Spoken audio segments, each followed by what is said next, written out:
अस्सलाम वालेकुम व्यूअर्स, तो कैसे हैं आप सब। आज का हमारा जो टॉपिक है वो हमारे पास है ऑडियो एबल फ्रीक्वेंसी, जो कि आपके चैप्टर नंबर 10 का नेक्स्ट टॉपिक है हमारे पास 13.6। इससे प्रीवियस हम लोग 13.5, 4, 3 और 2, 1 और जो है वो कवर करवा के हैं, वो आप लोग हमारे प्लेलिस्ट में जाकर देख सकते हैं। आज हम लोग देखना है audio able frequency. Audio frequency जो है हमारे पास एक ऐसी फ्रीक्वेंसी रेंज होती है जिसको एक ह्यूमन बीइंग जो है वो इजीली क्या कर सकता है, सुन सकता है। एज ए ह्यूमन बीइंग हम लोग जो है वो 20 हर्ट्ज से 20,000 हर्ट्ज तक की फ्रिक्वेंसी की रेंज को सुन सकते हैं। ना तो 20 से कम इस फ्रिक्वेंसी की साउंड को आप सुन सकते हैं, ना ही 20,000 हर्ट्ज से ऊपर की फ्रिक्वेंसी का साउंड आप लोग सुन सकते हैं। ओके, तो हम लोग इसकी ना डेफिनेशन देखते हैं। वो में कहता है कि the human ear can detect sound within the 20 hertz to 20,000 hertz range known as audible frequency range. एक जो ह्यूमन ईयर होता है वो हमारे पास कितनी रेंज की फ्रिक्वेंसी को सुन सकता है, 20 हर्ट्ज से 20,000 हर्ट्ज तक की फ्रिक्वेंसी को सुन सकता है। अगर मेरे पास क्या हो, ये जो फ्रिक्वेंसी है वो हमारे पास 20 हर्ट्ज से नीचे हो जाए, मतलब कि मेरे पास ये 19 हर्ट्ज हो जाए, 19 हर्ट्ज हो जाए, तो उस वॉइस को आप लोग सुन नहीं सकते। ओके, बहुत ही ज्यादा मध्यम साउंड हो जाती है हमारे पास। लेकिन 20,000 हर्ट्ज से जो है वो अगर हमारे पास क्या हो जाए, फ्रिक्वेंसी की वैल्यू जो है वो ऊपर चली जाए साउंड की, उस फ्रिक्वेंसी को आप लोग नहीं सुन सकते। क्योंकि अगर आपके कानों के करीब जो है वो कोई भी एक लाउड स्पीकर बज रहा हो ना, या ढोल बज रहा हो, तो हम क्या करते हैं, इरिटेट करना फील स्टार्ट कर देते हैं। मतलब आपको गुस्सा जो है वो आना स्टार्ट हो जाता है, क्योंकि तो साउंड की फ्रिक्वेंसी जो है वो बहुत ही ज्यादा है, जो कि आपकी ह्यूमन ईयर रेंज से जो है वो कहीं ज्यादा है। तो आप लोग क्या करते हैं, गुस्सा आना स्टार्ट हो जाता है आप लोगों को, मतलब कि उस चीज को आप लोग बर्दाश्त नहीं कर सकते। ओके, तो वो फ्रिक्वेंसी की रेंज जिसको एक ह्यूमन ईयर जो है वो इजीली क्या कर सकता है, सुन सकता है, लिसन कर सकता है, उसको आप लोग क्या कहते हैं, ऑडियो एबल फ्रिक्वेंसी रेंज का नाम देते हैं। Sound below 20 hertz above 20,000 hertz are in audible to human.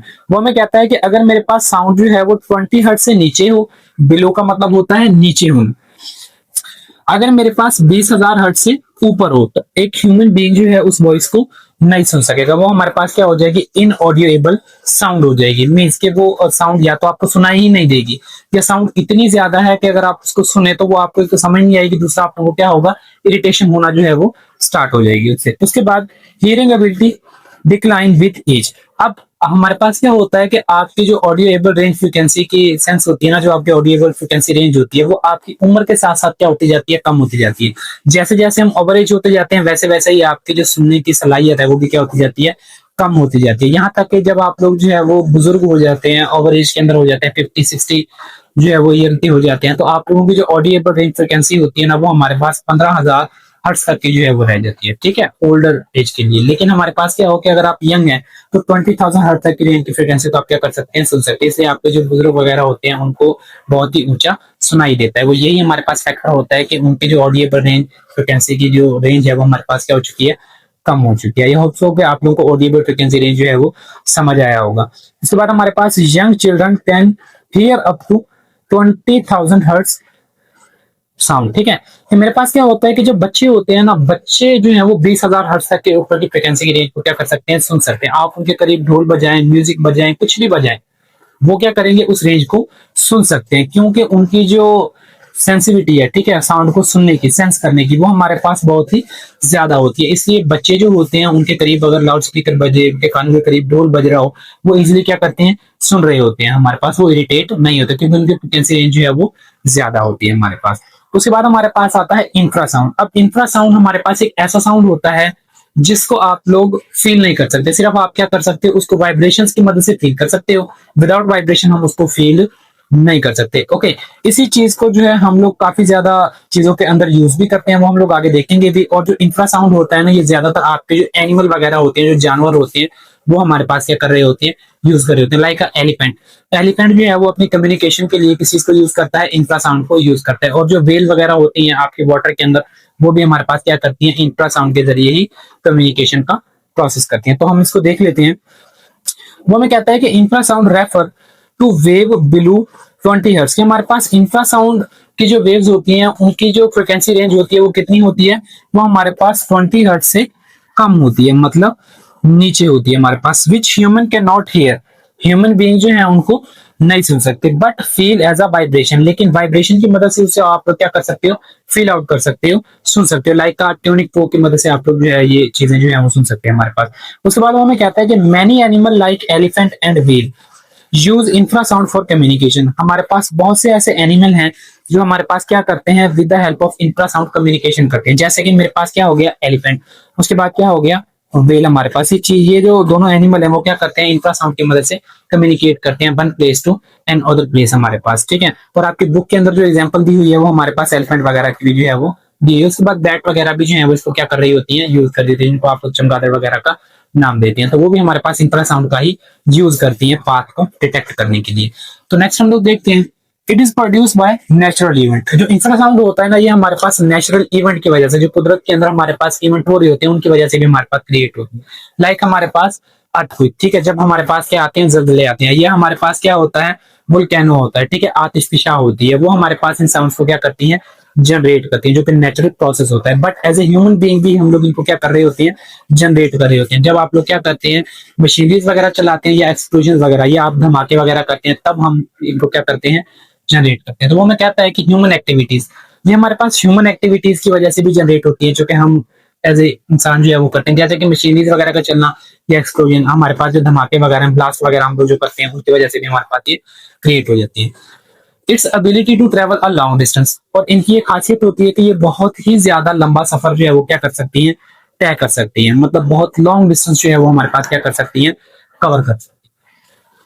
Infrasound is use to monitoring natural disaster, कि हमारे पास जो इंफ्रासाउंड होती है ना, वो हमारे पास नेचुरल डिजास्टर, जो आपकी कुदरती आफत होती है, उनको जो है वो मॉनिटर करने में, उनका पता लगाने में हमारे पास क्या होती है, यूज होती है, ठीक है। क्यों? क्योंकि ये लॉन्ग डिस्टेंस क्या कर सकती है, कवर कर सकती है। जैसे मैंने आपको बताया था कि अर्थक्वेक्स और हमारे पास वोल्केनोज, मतलब आपके पास जलजले और जो आतिशफिशा वगैरह होती है, इनको हम लोग आने से पहले क्या कर लेते हैं, भाप लेते हैं। तो उन चीजों को डिटेक्ट करने के लिए भी हमारे पास इंफ्रासाउंड ही यूज होता है। उसके बाद हम इसके यूजेस देख लेते हैं, यूज ऑफ इंफ्रासाउंड।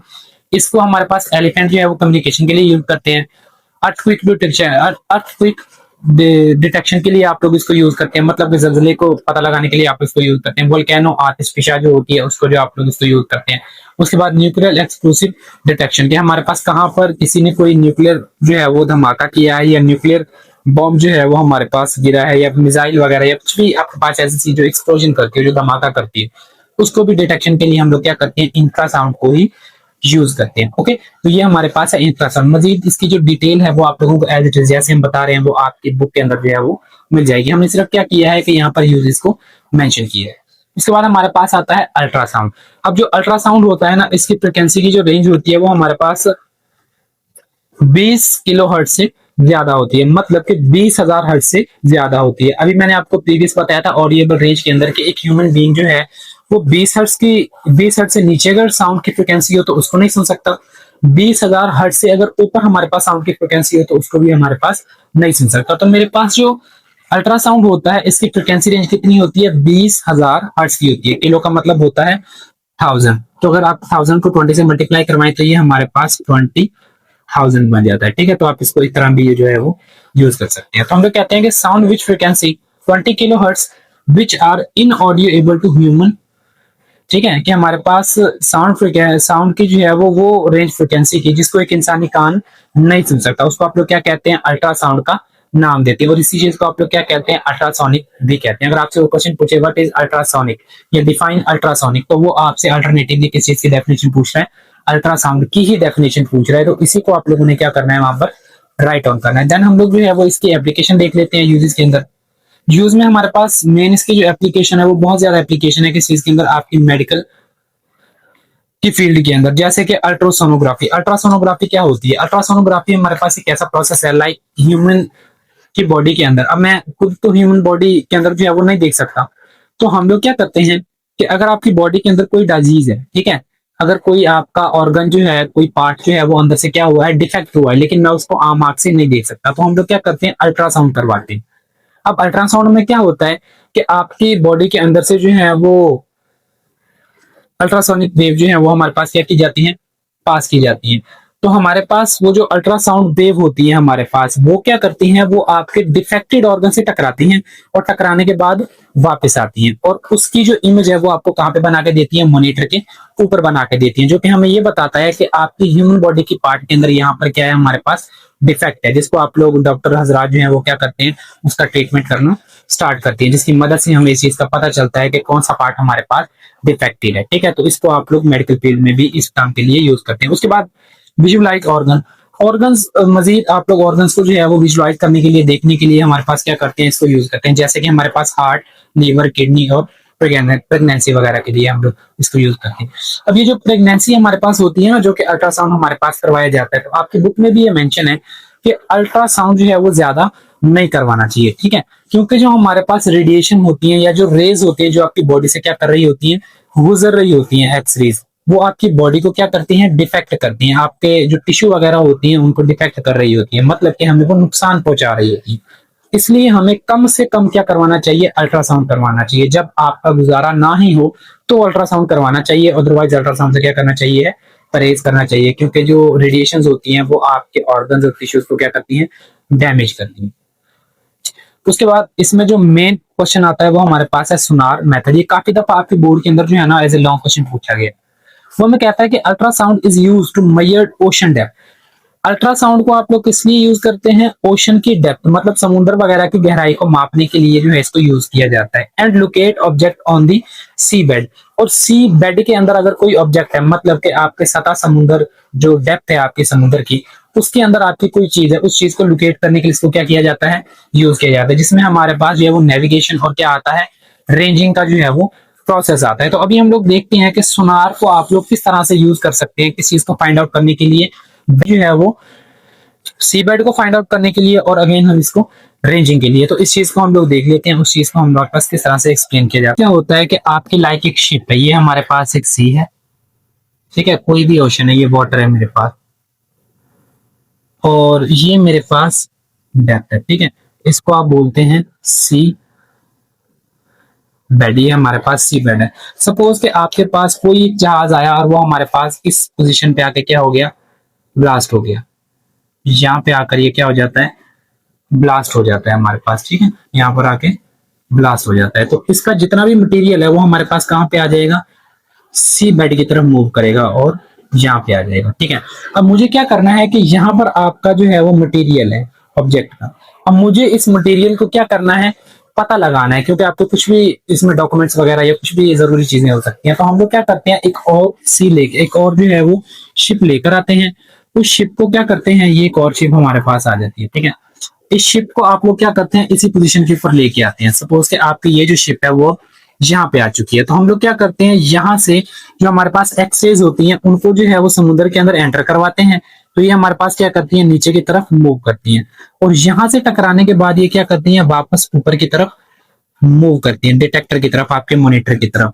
उस मॉनिटर को हमारे पास, वो मॉनिटर जो है वो डिस्टेंस को कैलकुलेट करके हमें ये बताता है, वेलोसिटी और टाइम का जो है प्रोडक्ट करके, कि आपके पास सी बेड की इतने डेप्थ के ऊपर हमारे पास कोई एक ऑब्जेक्ट मौजूद है। तो उसको निकालने के लिए हम लोग क्या करते हैं, डिस्टेंस का जो फॉर्मूला होता है वो हमारे पास होता है S is equal to B cross T, ठीक है, और इसको डिवाइड कर दिया जाता है 2 के ऊपर। अब 2 के ऊपर हम लोग क्यों डिवाइड कर रहे हैं, क्योंकि मेरे पास एक तो डिस्टेंस इसके जाने का है जो कि हमारे पास है S1, और एक डिस्टेंस चीज से टकराने के बाद वापस आने का है जो कि मेरे पास है S2। तो मुझे सिर्फ क्या चाहिए है, एक्स रेज का जाने का टाइम चाहिए है, आने का टाइम हमें नहीं चाहिए है। तो मैं क्या करता हूं, इसको 2 के ऊपर डिवाइड कर देता हूं, वेलोसिटी को आप टाइम से मल्टीप्लाई करवाएं, देन उसको क्या कर दें, 2 के ऊपर डिवाइड कर दें, तो आपका क्या निकल आएगा, आंसर निकल आएगा, जिससे हमें ये पता चलता है कि यहाँ से और यहाँ पर कितनी डेप्थ के ऊपर आपकी कोई ऑब्जेक्ट जो है वो हमारे पास मौजूद है, जिसका आप क्या लगा सकते हैं, पता लगा सकते हैं। तो इसी मेथड को आप लोग किसी का नाम देते हैं, सोनार मेथड का